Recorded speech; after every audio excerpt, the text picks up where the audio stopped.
అటే పడలే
మేము ఇలాంటి ఊరి నుంచి వచ్చిన వాళ్ళమే.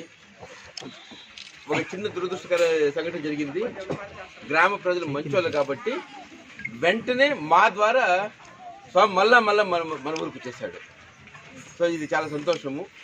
మీరు చూపిస్తున్న ఈ ప్రేమ ఆప్యాయతలు మేము కూడా ఇంకా చాలా జాగ్రత్తగా ఉండాలి, ఇంకా తొందరగా కనిపెట్టాలి, ఇంకా ఎక్కువ కష్టపడాలి.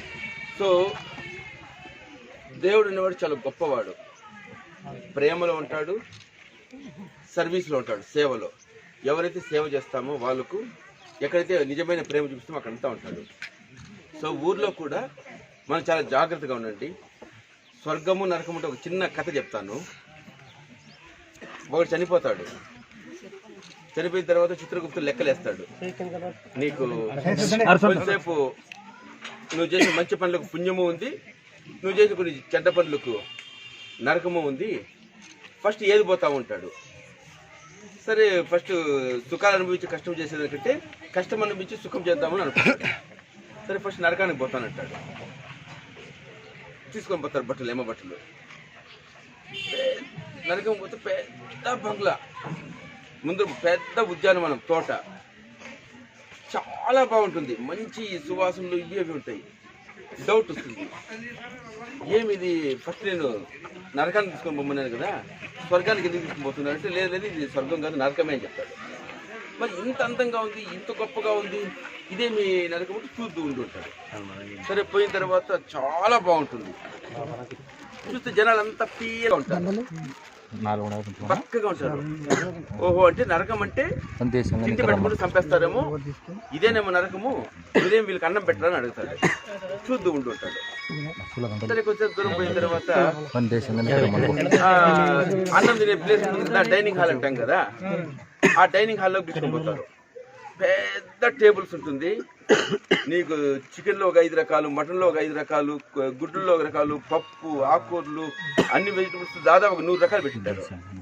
మరి ఇంత చేశారు కదా, ఎందుకు పక్కగా ఉన్నారు అంటే వంటలన్నీ తయారు చేస్తారు, వాళ్ళకి చూపిస్తారు, పెట్టరేమో, ఇంతేనా వాళ్ళకి పెట్టరా అని అడుగుతారు. చూస్తూ ఉంటూ ఉంటాడు. సరే కరెక్ట్గా 12 గంటలు అవుతుంది. భోజనాలు 12 గంటలకు ఏర్పాటు చేస్తారు. భోజనాలు 12 గంటలకు ఏర్పాటు చేస్తే సరే భోజనాలకు టైం బెల్ కొడతారు. అందరూ భోజనాలకు వచ్చిన తర్వాత అందరూ పెద్ద ఇది కట్టేస్తారు, గరిట ఇట్లా వంగకుండా కట్టేస్తారు. అంటే గరిట అంత దూరం ఉంటుంది, ఇట్లా అందుకుంటారు, తినలేరు, అందుకుంటారు. ఇంత పెద్ద గరిట డాడ్ తినేది, ఇదంతా కట్టేస్తారు, వంగదు చెయ్యి, గరిట రాదు, వెలుగులంతా కింద పడిపోతాయి. ఇంకా వాటిని ఒక్కొక్క మనిషి తింటుంటారు. ఓహో అంటే అన్నీ పెడతారు, చెయ్యిలు కట్టేస్తారు. ఇదేనేమో నరకమని. సరే నరకం అనుభవించిన తర్వాత స్వర్గానికి పోతాడు. స్వర్గం కూడా యాజ్ ఇట్ ఈస్ ఇట్లే ఉంటుంది, అంత బాగా మనుషులు బాగుంటారు, అంత ఉంటారు. ఓహో ఇక్కడ వీళ్ళకి అన్నం ప్లేట్లో పెట్టి తినిపిస్తారు, ఇదే స్వర్గానికి నరకం తేడా అనుకుంటాడు. అంతేనా అని అడుగుతాడు. చూస్తూ ఉంటుంటారు. సరే అంత అయిన తర్వాత 12 గంటలకు పోతారు. బెల్ కొడితే అందరూ భోజనానికి వస్తారు. భోజనానికి వస్తే స్వర్గంలో కూడా అందరూ పెద్ద పెద్ద గరిటలు కట్టేస్తారు. వాళ్ళకు వంగదు చెయ్యి, వాళ్ళకు వంగదు, తీసుకుంటారు ఫుడ్. అప్పుడు ఏం చేస్తాడు, నేను తీసుకొని ఆ పక్క వాళ్ళకి తినిపిస్తాను, ఆ పక్క వాడు తీసుకొని నాకు తినిపిస్తాడు. అంటే ఒకరికొకరు సహకరించుకుంటే స్వర్గము, ఒకరికొకరు సహకరించకపోతే నరకం.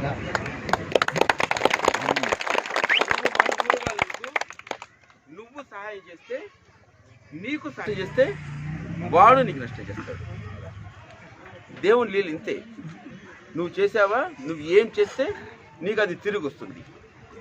నువ్వు ఏం చేస్తే అదే నీకు తిరిగి వస్తుంది. నువ్వు ప్రేమ చూపిస్తే నీకు ప్రేమే వస్తుంది. నువ్వు మంచిగా ఒక భోజనం పెట్టావనుకో, నువ్వు ఎక్కడ కొండలో ఉన్నా కూడా నీకు భోజనం వస్తుంది. నువ్వు మంచిగా ఒకరికి ఏదైనా సహాయం చేసావనుకో, నువ్వు కష్టకాలంలో ఉన్నప్పుడు నీకు రాదు కష్టము, వచ్చినా కూడా ఎవరి ద్వారానో ఒకరి ద్వారా చేయందిస్తాడు. నీ చెయ్యి ఎప్పుడు ఇట్లా గొప్పగా పెట్టాడంటే, అంటే నువ్వు ఇచ్చే క్రమంలో నేను పెట్టాడంటే అది ఎంతో గొప్ప వరం. కాబట్టి వీలైనంత వరకు ఇచ్చేదానికి ట్రై చేయండి.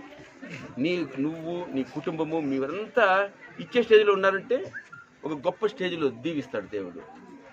దేవుడు చాలా గొప్ప వ్యక్తి, చాలా చాలా చాలా ప్రేమ స్వరూపుడు. నువ్వు అందుకని ప్రేమ ఆప్యాయత చూపిస్తే నువ్వు నీ కుటుంబం ఖచ్చితంగా బాగుంటుంది, ఖచ్చితంగా బాగుంటుంది, దాంట్లో డౌటే లేదు. నీ ఆలోచన విధానమే ఇప్పుడు ఈ జన్మలో ఓకే, మనం కొన్ని పాత జన్మల్లో చిన్న చిన్న తప్పులు చేసి ఉంటాము, కొన్ని ఈ జన్మల్లో ఆ కర్మలను తీర్చుకోవాల.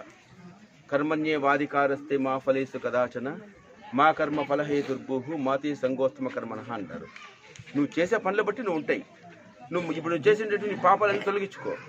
నెక్స్ట్ జన్మలో గొప్ప వాళ్ళు పుడతారు.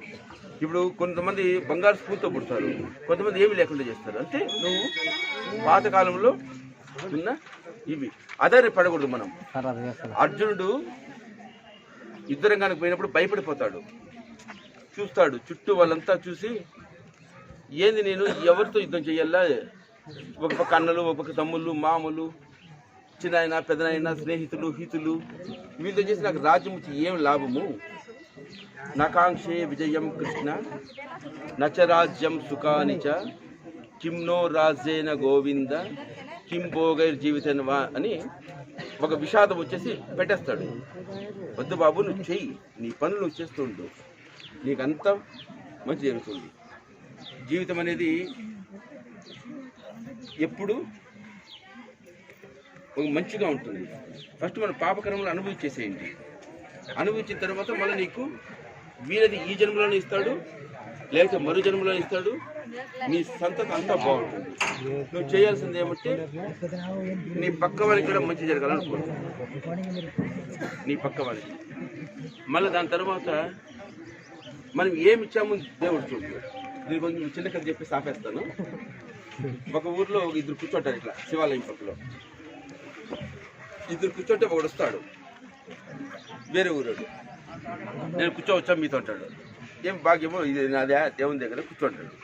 కూర్చున్న తర్వాత ముగ్గురు బాగా మాట్లాడుతుంటారు. మాట్లాడిన తర్వాత అలా వాళ్ళ మాటలు అంతా మంచిగా ఉంటాయి, అంతా బాగుంటారు. రాత్రి 9 అయిపోతుంది. 9 అయిపోయిన తర్వాత విపరీతమైన వర్షం పడుతుంది. సో వాళ్ళు ఇంకా ఊర్లోకి పోలేరు అనమాట, అంత వర్షం పడుతుంటుంది. సర్లేదు నైట్ ఇక్కడ ఉండిపోదాం అంటే ఇక్కడ ఉండిపోదాం, ముగ్గురు ఉంటారు. మూడో వానికి ఆకలి అవుతుంది. నాకు ఆకలి అవుతుంది, ఫుడ్ ఎట్లా అంటాడు. ఏం పర్వాలేదు, నా దగ్గర రొట్టెలు ఉన్నాయి, మా దగ్గర రొట్టెలు ఉన్నాయి, తిందామంటాడు. చూస్తే ఒక దగ్గర 5 రొట్టెలు ఉంటాయి, ఒక దగ్గర 3 రొట్టెలు ఉంటాయి. సరే ముగ్గురు ఉంటారు, సమానంగా తిందామంటే సమానంగా ఎట్లా తింటారు? 8 రొట్టెలు కదా, ముగ్గురు ఉన్నారు, ఏం చేయాల? అందుకని దాన్ని వెరీ గుడ్ దాన్ని కట్ చేస్తారు. ఒక చపాతీని 3 భాగాలు చేస్తారు. అంటే 8 రొట్టెలు 24 పీసులు అవుతాయి. అప్పుడు ఒక్కొక్కరు 8 పీసులు తింటారు. తినేసి బాగా దేవుని గురించి మాట్లాడుకుని పడుకుంటారు. మార్నింగ్ నిద్ర లేచిపోయేటప్పుడు ఆ కొత్త ఊరోడు 8 బంగారు నాణ్యాలు ఇస్తాడు. నాకు రాత్రి మీరు మంచి ఇది చెప్పారు, మీకు 8 బంగారు నాణ్యాలు ఇస్తున్నాను, సమానంగా పంచుకోండి అని వెళ్ళిపోతాడు. అప్పుడు వీడేమంటాడు, 3 రొట్టెలు సమానం అంటే నీకు 4 నాకు 4 అంటాడు. నువ్వు 4 పంచుకుందాం, నేను 4 పంచుకుందాం అంటాడు. వాడు ఏమన్నా రొట్టెలు కనిచ్చినాడు, నేను 5 రొట్టెలు కదా, నాకు 5 ఇవ్వు, నువ్వు 3 రొట్టెలు కాబట్టి నువ్వు 3 తీసుకో, ఇది సమానం. ఇంకా లేదు నాకు 4 ఇస్తే సమానం అంటాడు. లేదు నేను 5 రొట్టెలు కాబట్టి 5, నువ్వు 3 రొట్టెలు కాబట్టి నువ్వు 3 తీసుకో. పోయేటప్పుడు పోయినప్పుడు ఏమన్నాడు, నాకు చపాతీలు బాగా పెట్టారు కాబట్టి మీకు చపాతీలకు ఇస్తున్నాను, రొట్టెలకి ఇస్తున్నాను వెళ్ళిపోతాడు కదా. అందుకని నాకు రొట్టెలు 5 కాబట్టి 5 అంటాడు. ఇంకా కొట్టుకుంటారు. కొట్టుకున్న తర్వాత గ్రామ పెద్దకి దగ్గర పోతారు. గ్రామ పెద్ద కూడా సరే 5 వానికి 5, 3 వానికి 3 ఇవ్వడమే కరెక్ట్ అనుకుంటాడు. 5 వానికి 5 ఇద్దాము, 3 వానికి 3 ఇద్దాము అని చెప్తే వీడు ఒప్పుకోడు, నాకు 4 కావాలంటాడు. ఇంకా గ్రామ పెద్దను కూడా తిట్టేదానికి కొట్టేదానికి వస్తాడు. ఏం చేయాలి, 4 అంటే వీడు ఒప్పుకోడు, 5, 3 అంటే వీడు ఒప్పుకోడు. సరే ఈరోజు వద్దురా బాబు, ఈరోజు ఎందుకో ఇద్దరు హీట్లో ఉన్నారు, వద్దు, రేపు మార్నింగ్ ఏదో ఒకటి మళ్ళీ ఆలోచన వస్తుంది, రేపు మార్నింగ్ తీర్పు చెప్తాను వెళ్ళిపోండి అంటాడు. సరే బంగారు నాన్న పెద్ద మనిషి దగ్గర పెట్టుకుని నేను అంటాడు. ఆ పెద్ద మనిషికు దేవునితో మాట్లాడే శక్తి ఉంటుంది. ఆవిడ రాత్రి దేవునితో మాట్లాడతాడు. కథ అంతా చెప్పి స్వామి ఇది అనుకుంటున్నాము, వాడు 3 రొట్లు 4 అంటున్నాడు, ఇచ్చింది వాడు రొట్టెలకు ఓరకు రొట్టెలు కానీ ఇచ్చినాడు, కాబట్టి 3 రొట్టెలకు 3 ఇస్తే 5 రొట్టెలకు 5 ఇస్తేనే కరెక్ట్ అనుకుంటున్నాను నేను కదా. వాడు ఒప్పుకోవట్లేదు, 4 కావాలంటున్నాడు. ఏం చేయమంటారు అని అడుగుతాడు. ఏం చేస్తే న్యాయం అంటాడు. ఇప్పుడు దేవుడు ఇచ్చుకును రొట్టెల కోసమైనా ఇచ్చింది అంటాడు. అవును, పక్క రొట్టెల కోసమే ఇచ్చినాడు, రొట్టెలు ఇచ్చిన దానికి ఇచ్చినాడు అంటే అయితే ఒక పని చెయ్యి, 5 రొట్టెల వానికి 7 ఇవ్వు, 3 రొట్టెల వానికి 1 ఇవ్వు, అది సమానం అంటాడు. 5 రొట్టెల వానికి 7, 3 రొట్టెల వానికి 1 ఇవ్వు, ఇది సమానము అంటాడు. ఇదే స్వామి, మేమే మేలు కదా, మనుషులే మేలు కదా, ఏదో తీర్పు కొంచెమన్నా దగ్గర చెప్తున్నాము, 5, 3 చెప్తున్నాము, నువ్వేంది మరి ఏకంగా 7, 1 అంటున్నావు. ఇలాంటి తీర్పు చెప్తే నిన్నే వాడు కొట్టడానికి వచ్చినాడు, ఈరోజు చంపేస్తాను నన్ను. అది కాదు స్వామి అంటాడు. అది నీ ఇష్టం వచ్చినట్లు చేసుకుంటాడు. అట్లా కదా స్వామి, నువ్వే ఏదో చెప్పినావు కదా, నీ మాటే వినాలా, నువ్వు దేవుడు కదా, సరే నీ మాటే వింటాను. వాడు అడుగుతాడు కదా 7 రొట్టెల వాడికి ఎట్లా 7 ఇస్తావు, నాకు 1 ఎట్లా ఇస్తావు అని. అప్పుడు వాడికి ఏం చెప్పాలా, ఊరు ప్రజలు కూడా అడుగుతారు కదా, 5 రొట్టెలకు 7 ఎట్లా ఇస్తావు, 3 రొట్టెలకు 1 ఎట్లా ఇస్తావు, అది ఎట్లా సమానం అవుతుంది అని అడుగుతారు కదా. అప్పుడు నేను ఏదో ఒక ఆన్సర్ చెప్పాలి కదా. అప్పుడు ఏం చెప్పమంటావు వాళ్ళకు అని అడుగుతారు. అప్పుడు సరే రొట్టెలకే కదా ఇచ్చింది అంటాడు. అవును స్వామి. 3 రొట్టెలు ఎన్ని పీసులు చేసినాడు అంటాడు. 3 మూల 9 చేసినాడు. వాడు ఎన్ని తిన్నాడు? 8 తిన్నాడు. అవతల మనకి ఎన్ని ఇచ్చినాడు? 1 ఇచ్చినాడు. వీడు 5 రొట్టెల వాడు ఎన్ని చేసినాడు? 5 మూల 15. ఎన్ని తిన్నాడు? 8 తిన్నాడు. ఎన్ని మిగిలినాయి? 7 ఇచ్చినాడు. కాబట్టి వాడికి 7 ఇచ్చినాడు కాబట్టి 7, మీకు 1 ఇచ్చాడు కాబట్టి 1. మీ లెక్కలు మీకుంటాయి. నీకు ఎంత ఉంది, నువ్వు ఎంత ఇచ్చినా ఉంచుంటు. ఇప్పుడు కెమెరాలకు ఇచ్చినారు కొంతమంది, మీ గ్రామ ప్రజలు చాలా మంది ఇచ్చినారు. ఒకరు 20,000 ఇచ్చిండొచ్చు, ఒకరు 200 ఇచ్చిండొచ్చు. 10 కోట్లు ఉన్న వ్యక్తి 20,000 ఇచ్చినంటాడు అనుకుందాం. రోజుకు అంటే నెలకు 10,000 సంపాదించేవాడు 500 ఇచ్చినాడు అనుకుంటాం. ఏది ఎక్కువ? నువ్వు ఇంత ఉండేవాడు ఇంత ఇచ్చినాడు అనుకో, ఇంత ఇచ్చినాడు, ఇంత ఉండేవాడు ఇంత ఇచ్చినాడు అనుకో, ఏది ఎక్కువ అవుతుంది? సో నీకు ఉన్న దాంట్లో ప్రేమగా ఎంత ఇచ్చావు అనేది మాత్రమే చూస్తాడు. నువ్వు ఎంత ఇచ్చినావు చూడు. నీకున్న దాంట్లో నీకు ఇంత అన్నం ఉంది, నీకు సరిపోతుంది, పక్కవాడు ఆకలి అంటున్నాడు, దాంట్లో నుంచి ఒక ముద్ద తీసి ఇచ్చినావు అనుకో, దాన్ని చాలా గొప్పగా చూస్తాడు దేవుడు, చాలా గొప్పగా చూస్తాడు. నీకు ఆల్రెడీ 4 బిర్యానీలు ఉన్నాయి, నువ్వు ఒక బిర్యానీ తినలేవు, నువ్వు పోయి వాడు పిలిచి ఇచ్చినావు అనుకో, ఇవ్వటం తప్పు కాదు, కాకపోతే నీకు ఎక్స్ట్రా అయింది, ఎక్స్ట్రా ఇస్తున్నావు, నీకు మిగిలిపోతుంది కాబట్టి ఇస్తున్నావు, నీకు వేస్ట్ కాబట్టి ఇస్తున్నావు. దాన్ని గొప్పగా చూడు.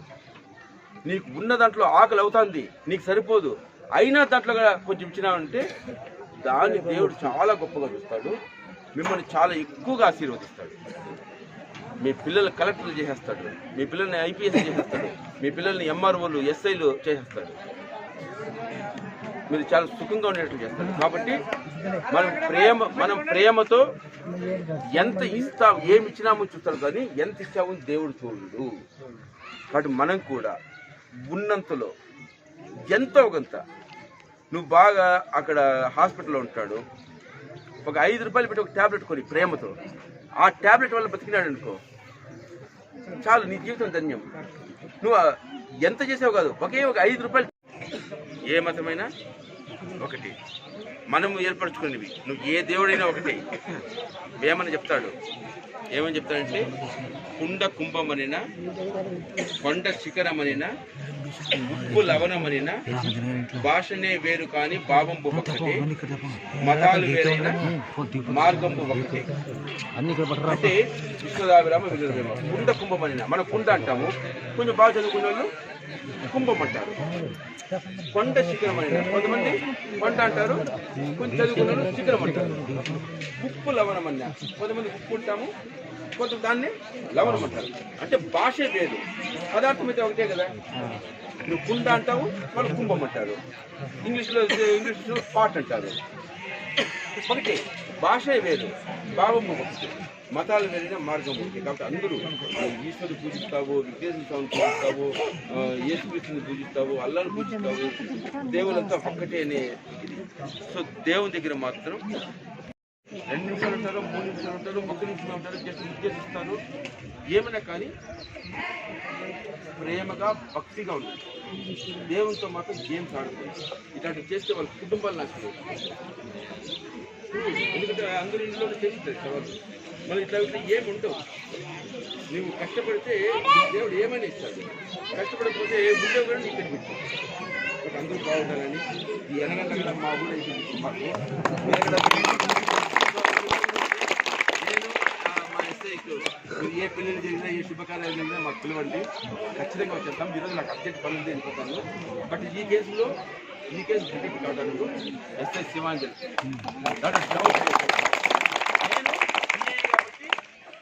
ఎస్ఐ కంటే కొంచెం పెద్ద అవసరం కాబట్టి జస్ట్ వచ్చినట్టు చూస్తున్నాను. కష్టపడినంత వెలగలేస్తుంది. నిద్రపోకుండా వెంటాడి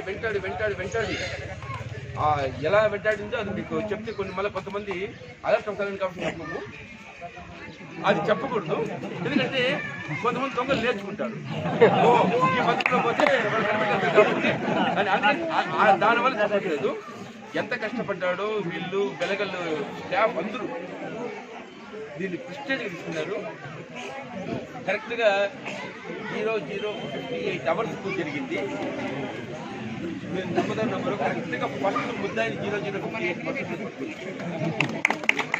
0:58 ఇక్కడ విగ్రహాన్ని తగిలించినారు. అదే 00:58 మేము ఆ విగ్రహాన్ని ఎగ్జాక్ట్లీ ఇవన్నీ మన గొప్పతనం కాదు, దేవుడు గొప్పతనం. మన ద్వారా చేయించాడు, మా ద్వారా చేయించాడు. మాకు అది సంతోషం. సో నాకు వేరే వర్క్ ఉంది, నేను వెళ్తాను. సార్ అంటాడు మళ్ళా వస్తాము. ఇక్కడ నుంచి వీళ్ళ ఏం చెప్పినా పిల్లలమ్మ వచ్చేస్తాము. పిల్లలు చదవమనుకోండి, సెల్ఫ్లో తెచ్చుకోవాల్సింది, ఎంటర్టైన్మెంట్ ఉండాల్సింది. అదే జీవితం కాదు. కాబట్టి ప్రజలకు ఉపయోగపడే విధంగా ఉండండి, మంచిగా ఉండండి. ఆటోమేటిక్గా మీకు అంతా మంచిగా. ఇంకోసారి ఎనగంట గ్రామం మా గ్రామము ప్రజలందరికీ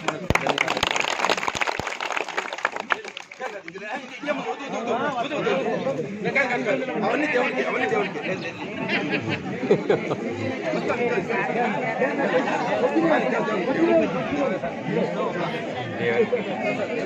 రాణి ఇక్కడ ఉన్నాయి.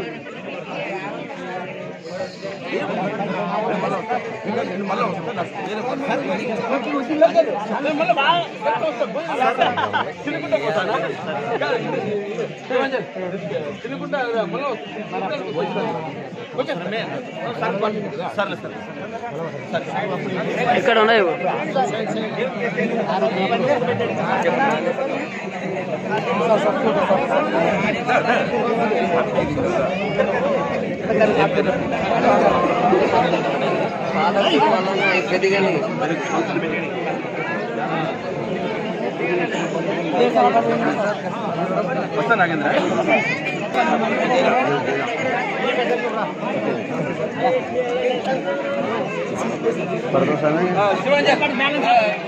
లక్ష్మణ్